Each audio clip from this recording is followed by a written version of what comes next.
युद्धामुळे देशातल्या गॅस पुरवठ्यावर कोणताही परिणाम नाही. पेट्रोलियम मंत्र्यांकडून दिलासा. तर घरगुती सिलेंडरच्या बुकिंगसाठी शहरात 25, ग्रामीण भागात 45 दिवसांची मर्यादा. औद्योगिक गॅसच्या तुटवड्यामुळे अनेक उद्योग संकटात. खानावळींवर परिणाम झाल्यानं अनेकांची गैरसोय. तर सोलापुरात पापड उद्योगाला मोठा फटका. सोन्याच्या कारागिरांनाही झळ.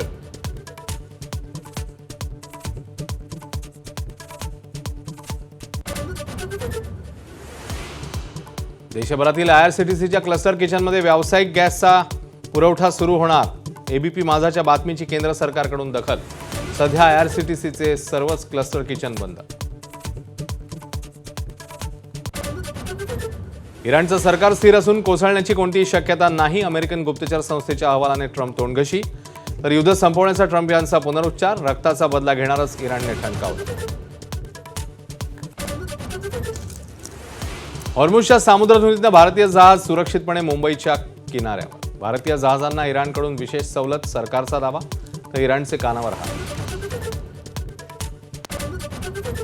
तेल खरेदीसाठी अमेरिकेकडनं परवानगी का घ्यावी लागते? युद्धातल्या भारताच्या भूमिकेवरून राहुल गांधींचे सरकारला खडे सवाल.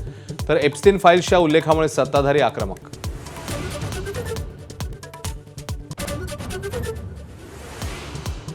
मुंबईतल्या Vidhan Bhavan, high court, metro, stock एक्सचेंजला बॉम्बने उडवण्याची धमकी. तपास यंत्रणांची धावाधाव. ठिकठिकाणी बंदोबस्तात वाढ. धमकी पाठवणाऱ्या विरोधात गुन्हा दाखल. उपमुख्यमंत्री अजित पवारांच्या अपघाती निधनाप्रकरणी रोहित पवारांकडून राहुल गांधींची भेट. काँग्रेसचं मदतीचं आश्वासन. तर जय पवारांकडून पिंकी मालीच्या कुटुंबियांची भेट.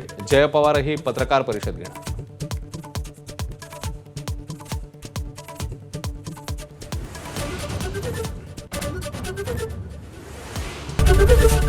एबीपी माझा, उघडा डोळे बघा नीट.